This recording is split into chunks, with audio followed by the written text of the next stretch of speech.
Please remind him.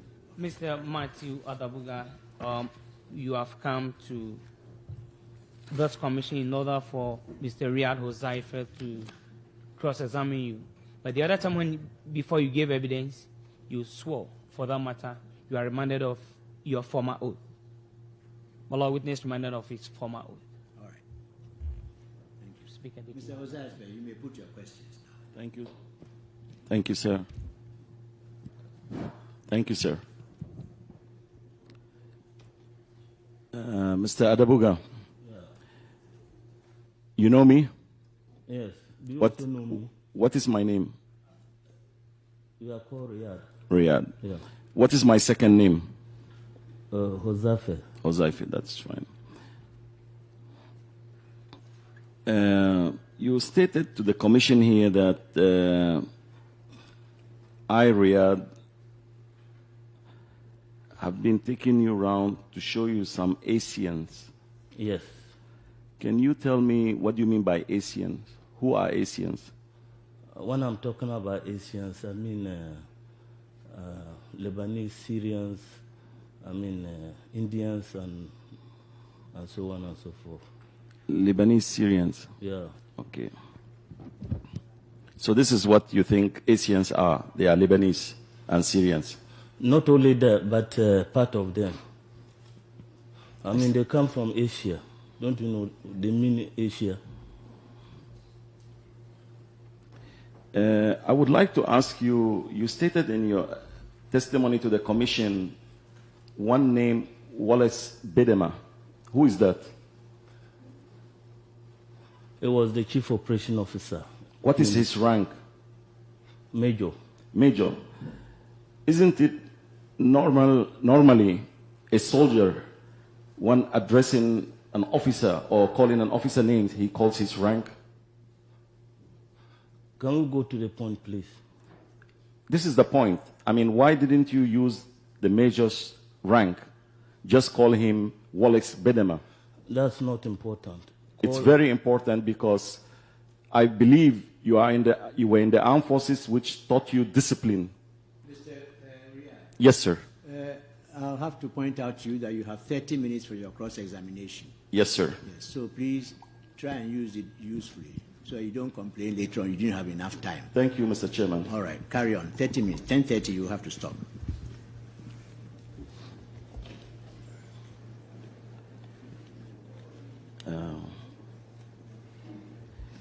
You told the commission that I have been taking you around to show you Asians together with Wallace Bedema. Is that true? That is not true. I'm saying that Wallace Bedema, being the chief operation officer, he was directing the operations, and you were the one giving us the tips as to where to locate these people. All right. I would like to come to my point. You stated too in your testimony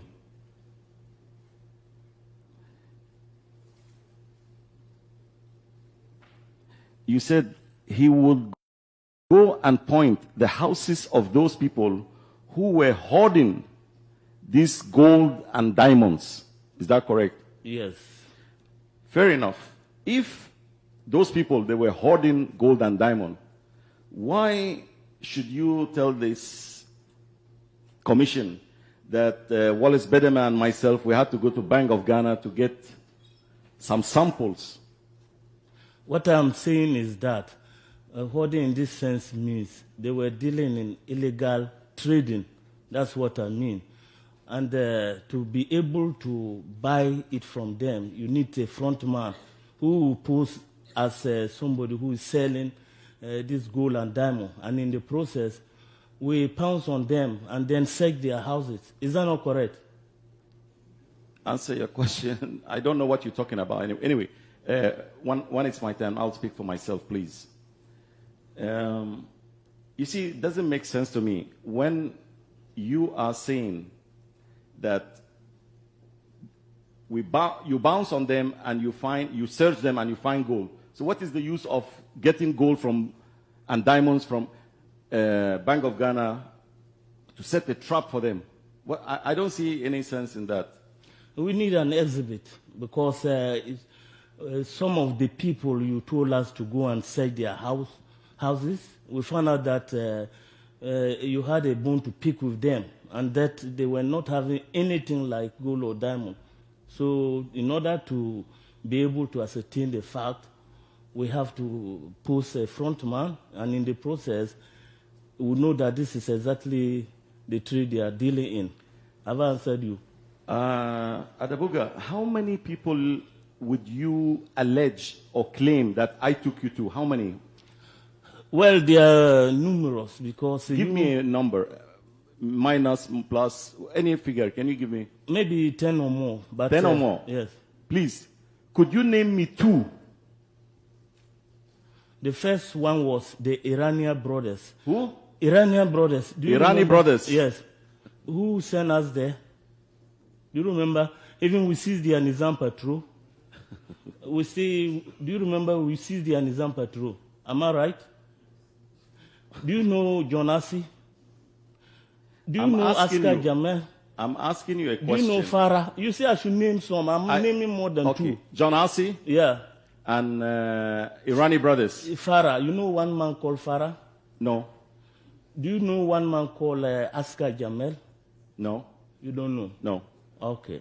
You could furnish those names to the commission for the commission to verify with those people what you are saying, or for them to come and testify before this commission if I ever went with you or took a penny from them to have them released or anything. What I'm saying is that after showing us those houses, you don't appear there. So they will not know that you are the one who was ditching them.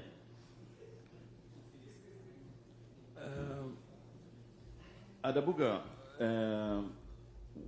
where are you now? Norway. Norway? Yeah. Are you married? Yes. Do you have children? Please, we are talking about gold now. What are you going to my family for? Yes. Let's talk about this matter and finish. It is not finished. As far as I'm concerned, let me speak to the commission one. It's my turn, please. You are only here to answer questions. So do not ask me what to do. And don't ask me of my family matter because this is not what I'm here for. I see. I would like to ask you, you have killed some civilians, children, with your mawak. Is that true? That is wrong. You have killed a border guard official, isn't that? That is wrong. You want to tell this commission you have never killed anybody? If I've ever killed, then it was sanctioned by your boss, Flight Lieutenant Rollins. It was what? It was sanctioned by him. Sanctioned by? Rollins, Flight Lieutenant Rollins. Let him come here and answer that. Adabuga, I'm sorry. I hope the chairman will not be upset with what I'm about to tell you. Are you Christian? I saw you swearing with the cross. Are you Christian? Yes, what about you? Are you a Muslim? I'm a Muslim. Do you fear God? Yes, what about you? Do you fear Allah? Inshallah, I do fear Allah. Okay, I also fear God. You fear God? Yes. Then one day, you and I, we shall meet before God. Yeah. And you will have your day. I haven't finished with you. Do you remember sending us to Tesano Club? Every evening we meet there, and then you will pick the trail from there and go to these people's houses. Is it right or wrong? Adabuga, you are not here to ask me questions. I'm the one to ask you questions. But I'm helping you. I'm helping you to get to the point. Adabuga, you just came to this commission just to lie. Sir, I'm very sorry, but I have to say this. You have been sentenced in absentia by death or firing squad because you were a criminal. What criminal? You were photographing people and videoing people for them to be executed. Is it more criminal than that? You think so? You stand there and video people, and then they torture them and kill them, and then you go and sleep. Sir, is it normal? Is this fair? We can go on with this exchange, sir. You are bringing the matter, so let's talk. I'm just asking the chairman. Can we continue, sir? When I interrupt you, you always complain. So I'm giving you free range to do what you like. Go ahead. Thank you, sir. Adabuga, the other day a lady came here, which you yourself, you were driving a Mowak. You killed her children at Labadi. And I heard her story. Have you set to question yourself, to have mercy, to stand and look for those people and say, I am sorry? I am saying that if I haven't done that, then, Mr. Chairman, you can correct me. I stand for correction. Whatever I did, I came before the commission and I told them this is what happened. It was an accident. I didn't just drive on them. And I'm telling you, it wasn't a Muwak, it was a Pinsgua. So you see that you are a liar? Adabuga, you are a criminal and a petty liar. And as I said, a day will come, you will have your punishment. Even by me discussing with you, you're too low for me. I ride high. I could not be taken anywhere. You will give your evidence? Yes, sir. I am not low. You, Lebanese, Adabuga. I've been to your country for Middle East operations. Do you think anybody can go to Lebanon and do what you did here? You were not having any official position with the PNDC. You were not a soldier. I'm not asking you. You were not a lawyer. You were not a politician. You just came in. You had a stanza by yourself, a bodyguard and a pistol. You remember your Yamposa, and your job was to inform on your fellow Lebanese. If you were in Lebanon, you would have been a dead man by now. You are lucky to be alive. And I hope they are listening. The Asians, you are a traitor to them, Adabuga, and you are a traitor to the You are Ghanaian a people. liar. You are just a liar. Somebody must have taught you to come and speak. A person of your caliber, you will rot in hell, I'm telling you. And you will rot in Guyana. No problem, man. We shall see. Right on, brother. Inshallah. Inshallah. You can do So nothing. no further question, please. Okay, we'll meet All right. outside. Thank you very much. Thank If you are strong, let's meet outside. I'll show you. All right. Mr. Adabuga, Yes, sir. we thank you for coming to the commission and making yourselves available for cross-examination.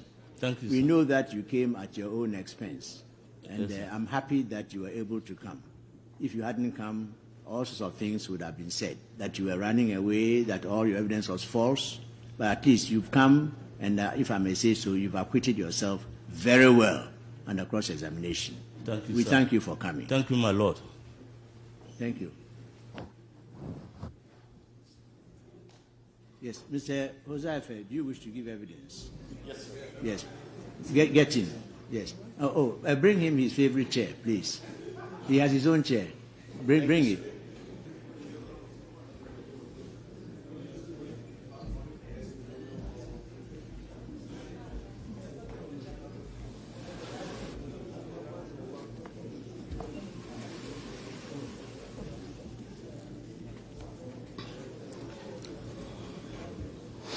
I know it. I have to repeat after you. I can do it all over.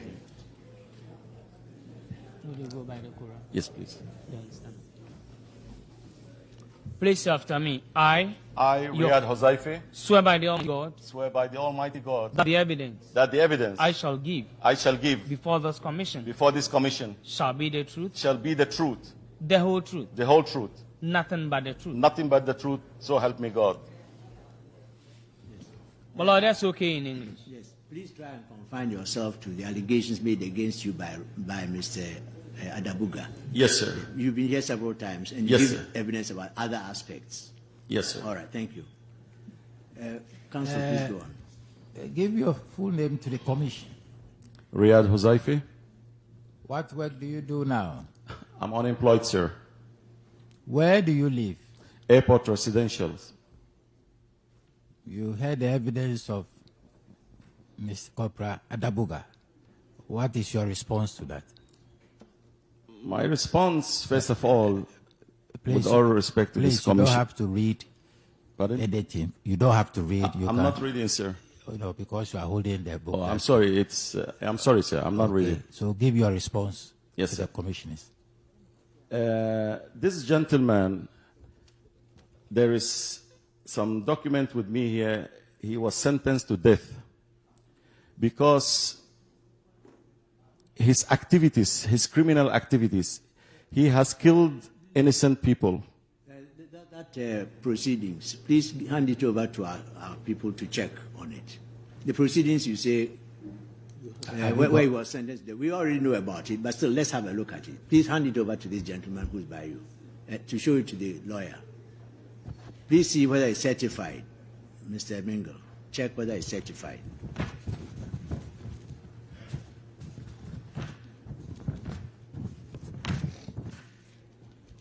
Mr. Chairman, it's not certified. Well, you can't refer to it. Anyway, go on with your evidence, please.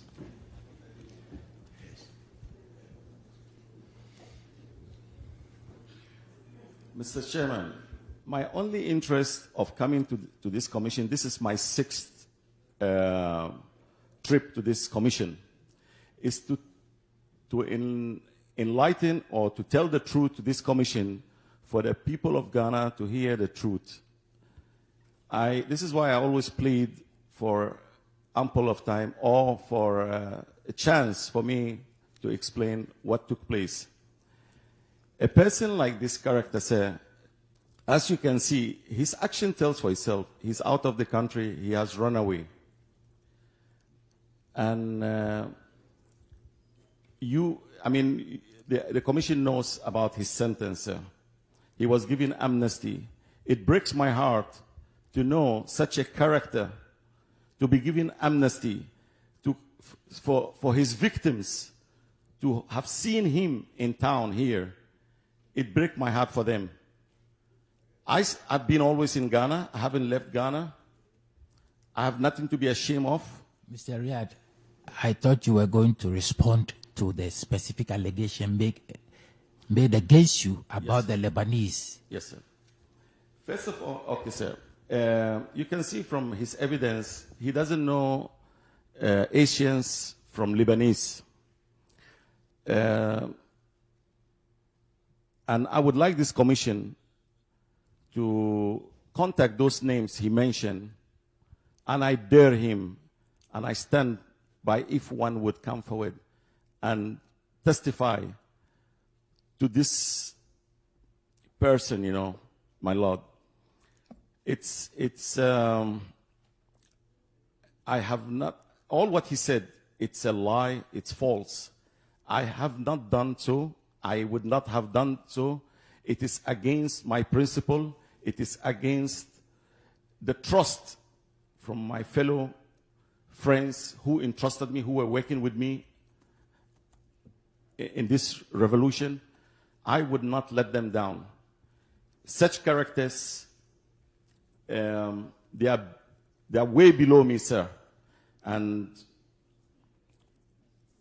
as I said, sir, all his allegations that I took him, this is what he said, and said about,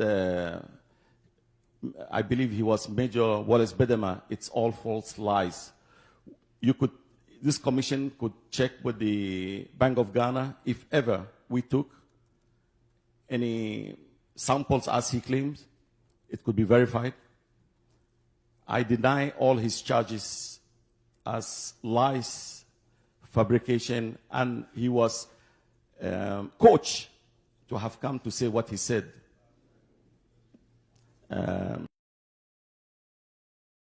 That's all. Is it? That's all. Thank you. You have questions. I suggest you don't bother to ask. I suggest you don't bother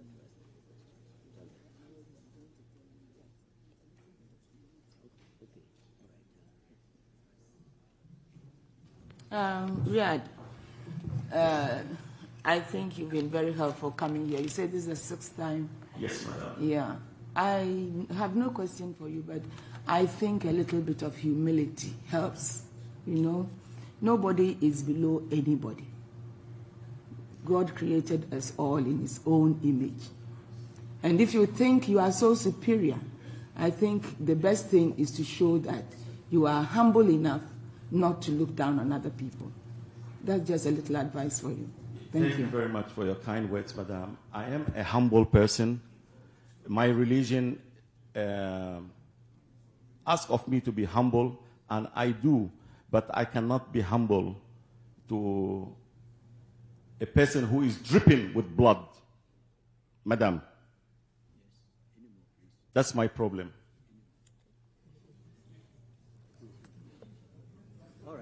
Thank you, Mr. Hozaife, for coming to the commission. You may leave us now. Thank you. Thank you, sir.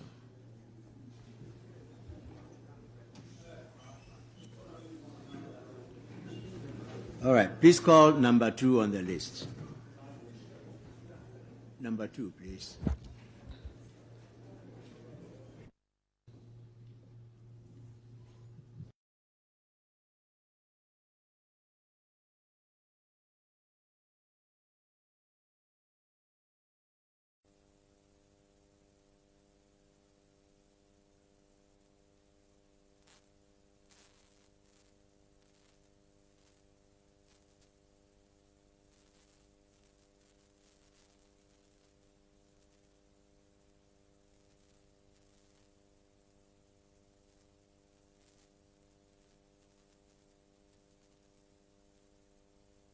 Dr. Guzia, a firm believer in democracy, never took kindly to the overthrow of his government, notwithstanding the incompetent manner in which he handled the affairs of this country. My colleagues and I will lead evidence to show that since the 13th January 1972, Dr. Guzia has persistently indulged in acts of protection against Ghana. The object of Dr. Guzia's endeavor is quite obvious. It was aimed at restoring himself and his government in power. The question may be put, how could he achieve this when he was outside this country? Mr. President, it would appear that this was no problem to Dr. Guzia, for he conceived of a plan through diverse ways to infiltrate the Ghana Armed Forces with a view to securing the assistance of some members for the execution of his diabolical plan. It is significant to note that in furtherance of his objective, Dr. Guzia from his hideout solicited through various means the support of some members of the Ghana Armed Forces, businessmen, and some